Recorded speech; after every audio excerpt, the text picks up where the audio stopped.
Says Bhante, since childhood I've been trapped in self-hatred, seeing only ugliness, failure and burden in my reflection. People say that I'm too harsh on myself. I know it's true, yet the cycle persists.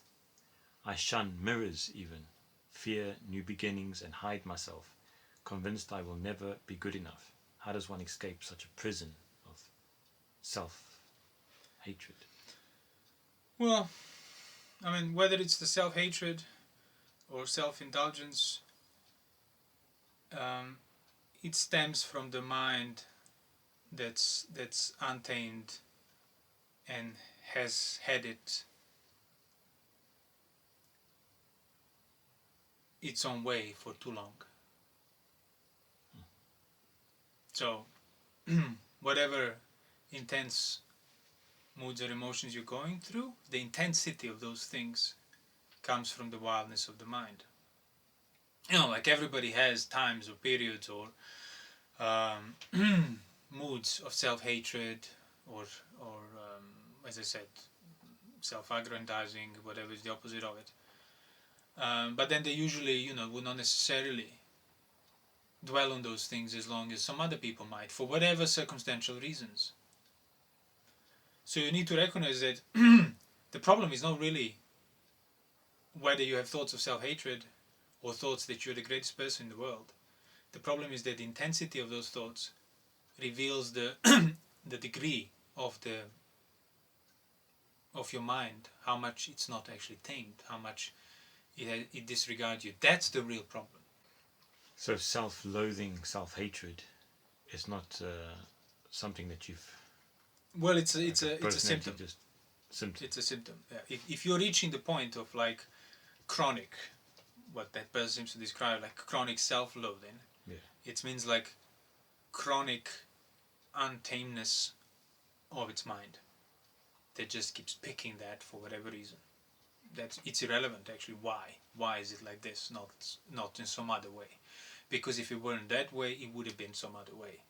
Because that lack of tameness, that wilderness of that mind will find its ways of expressing itself. The degree of how wild it is, how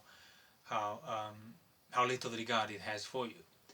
So the training of purification is the training of that animal, and that in itself will then reduce the intensity of whatever that animal chooses to engage with, whatever the habits are, whether it's self-loathing or this or that. It comes from the same place. That the mind desires things. Yeah, the mind desires things, and if that desire has been allowed to persist and proliferate unchecked, it will become pathological in a way. The desire, it will reach the extremes that it's now just unbearable. But the only reason is that is such is because the mind has been allowed to sort of walk those pathways repeatedly over and over and over again, and further and further and further, and now it's just like a smooth canal. It just flies. Mind just slides through it straight at the end point where it left off. So that needs to be undone. That needs to be prevented from proliferating, from getting worse. It needs to be tamed, and the mind it's going to resist it. It's going to resist it. That's why even if people did not have self-loathing to begin with, when they start keeping the precepts and trying to tame the animal and maybe, put a lid on their desires, they're going to start self-loathing. The mind will then turn against itself, against you. Yeah, it's literally like the wild dog. If you were to have a wild dog next to you and constantly you're throwing raw meat to it, it's fine. It's fine. It's just because it sees all what it wants. You're giving it. The moment you stop, it starts to growl at you or whoever and gets agitated. Yeah. Let alone if you now keep it hungry for a while. Yeah. But that is the training. So that's the entire gradual training, the laying down the foundations of virtue, precepts, sense restraint, to basically contain that animal when it starts to self-loathe for right reasons, for the reasons of depriving it of those depraved ways. Desires and so on. But it's difficult not to. So you've self-loathing, and then you've, I shouldn't be doing this. Yeah. It's the same, like same as we spoke about, like with anxiety. Like, oh, I shouldn't be feeling this. It's like, no, it's not a problem. It's a symptom. So self-loathing, yeah, you shouldn't be like, you shouldn't allow yourself the images associated with it to like wallow in it and make it worse. But you need to recognize. You also need to teach yourself to stop regarding that as a problem and start seeing it as a symptom. So it's a symptom of the untamed mind that when I'm not self-loathing, I am enabling in its untamed ways. Because yeah, sure, you can leave your mind untamed, you can allow its desires, you can think it's not a problem, self-loathing can come up, and then I can tell you, well, just calm down, embrace it, be, accept, don't resist it, calm down in the body, feel the sensations, watch your nostrils, concentrate, forget about it. You're a good guy. And it feels like, oh, it went away, wow, it helped me. But ask yourself, if I tell you to do that and you do that, what are the chances of it coming back? 100%. You already know the answer. It's 100% it's going to come back. So then do it again, what I told you. And you think now the chances have been reduced? No. You might like to think they'll be reduced. Yeah. But you can do it for 10 years. Whenever it comes, you do this, it's going to keep coming back. And you already know that even from the start. So believing that it will somehow magically resolve itself through your calming techniques and learning how to be calm amidst these things, it's like you already know that it doesn't work that way. You already know that it's just like wishful thinking. So if it gets too much, whatever, calm yourself, whichever way you've been calming yourself. But that's completely has nothing to do with uprooting it or practicing rightly. The only reason you need to calm yourself up is because you still calm yourself down is because you still take up the symptom as a problem. It's because you're still not seeing where the real problem is. So you're just pasting. Just comes up, put it down. Comes up, put it down. Comes up, put it down. But why is it coming up? Well, it's coming up because the mind does not respect you, does not listen to you, and it leads you. You are not leading it.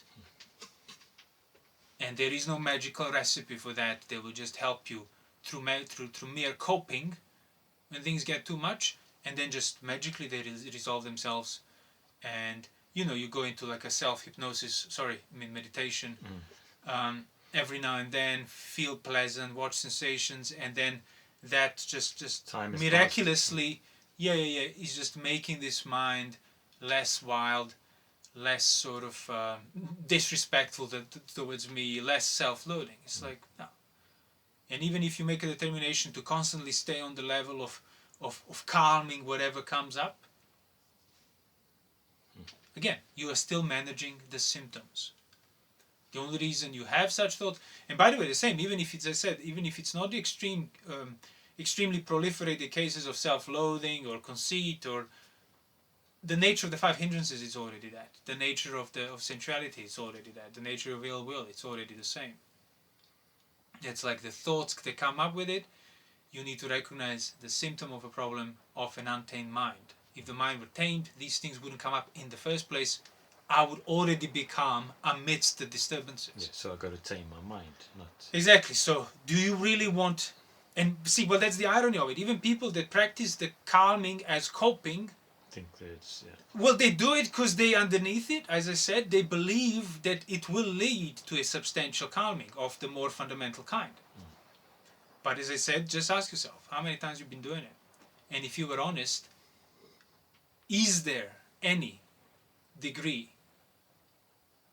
Like you might say, oh, things don't come up as much as before, but that's because maybe you changed your environment, maybe your coping became more, your management coping became more quicker because you've been doing it for so long.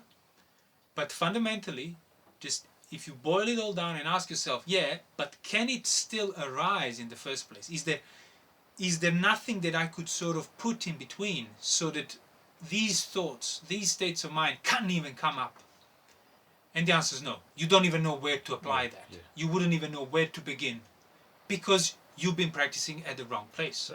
In the wrong place. So the thing to put in between, what is the thing that you can put in between there so that it doesn't come up again? Yeah, well, you already know that.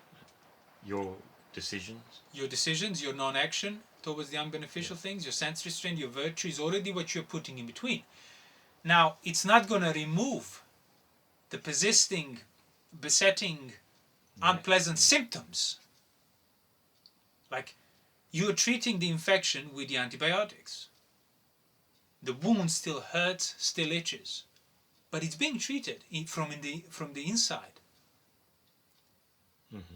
And if you stick to the regime and follow the right diet and not aggravate it to scratching or putting random crap on top of it that's actually making it worse, you will heal up, and then you will not have a need to learn how to scratch skillfully and manage and do this or that. So this is the same. You are addressing the mind. Now somebody might ask, well, can I do both? Mm-hmm. Can I be addressing the mind and coping and doing meditation techniques and calming? No, then you have to ask yourself, well, exactly, yeah. If I'm addressing the mind rightly, that should already be calming. Yeah. So if I need to address the mind and continue my calming techniques, I'm not addressing the mind. Yeah. So it's addressing things in the roots. If you're pulling the roots, you don't need to be constantly trimming the ever-growing branches. Yeah. So if you think you can or you should be doing both, it's because you're not actually pulling out the roots. So when things get too much, as I said, you're already going to be giving into the management, even without making a conscious, misguided practice out of it. You are already coping. By not giving in, you are already coping. By practicing restraint, you're already coping. Yeah. But you're kind of coping in a less wrong way. That's where restraint in itself, it's not going to free you from it, but it's certainly not going to make it worse. It's certainly going to keep you aligned with where the roots are, where the mind is, where the taming is. And that's what I said in the previous talk. You start doing that restraint rightly, you don't perpetuate your wrong views of management and valuing the release from the symptoms as the release from the root problem, because that's the point. You're going to fall into that view. If you keep giving in to management of the symptoms out of the pressure of the problem, it's because you still believe that abating of the symptoms, to that extent the problem is solved. And it's like, no. Actually, the only reason you can know the problem is because of the symptoms. So you want to use the recognition and discernment of the symptoms to keep an eye on the problem.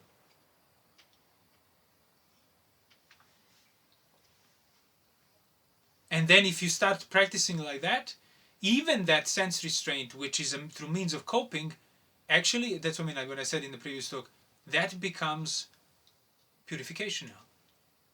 That which was just mere saying no to this, saying no to that, saying no to things that I learned are unbeneficial, well, now that's sort of coming down to where it should be, i.e. where the mental training is. So you're not afraid of thoughts that come up and try to manage them or calm them because it's too unpleasant. You realize, yeah, that's a symptom, doesn't matter. It builds up, comes to my face, trying to make me act. It's all because of the untamed mind underneath it. So now by not acting out of this, the mind is getting the message that the pressure it throws at me to act is working less and less and less. And that calms the mind. Again, screaming child, whenever it screams, you give it what it wants. You are conveying a message that screaming works. Look, I influence this. I can't get it myself. I need you to get it for me. So I scream and threaten and whatever else, and you do it. So it works. Yeah. Now you encourage that behavior. And now that it works, each time it comes up, you practice not hearing of my screams. You practice thinking the opposite thoughts. I'll wait for that and I'll still continue until you give me what I want. Because that's usually, well, not usually, that's always how this ends. When you finished your calming, you go back to things that the mind wanted from the start. But it's like, no, I won't be denying, I won't be replacing the thoughts, the screams of a child. I'll stay with it so that it sees that I see it, and I'm not giving in to its demands. By body, by speech, by mind. I'm not allowing these thoughts in a sense of, not I'm trying to get rid of them, but in a sense of I'm not allowing them to take the center stage, take place of my activation, of my welcome, in accepting them, thinking, trying to resolve them. Basically, I won't be engaged with them. Yeah, but take it up, solve it, solve the doubt, solve the pressure, solve the sensuality, solve the hindrance.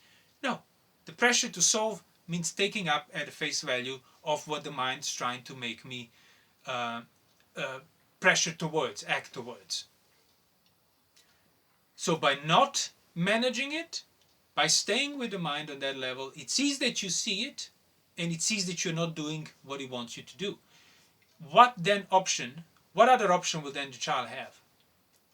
It's going to tire itself out, and it's going to sit down quietly. And they might even ask you nicely. And it's like, yeah. And you might have to go through that many times, because many times before you would have allowed such behavior. But then after a while, it realizes that this is better. It factually realizes, hold on, actually, it doesn't work. This upset, kicking, screaming, threatening just brings me more bother, more disturbance. So I know it won't let me go in that direction, so I might as well not even bother trying. Yeah. And then there will be no symptoms for you to manage.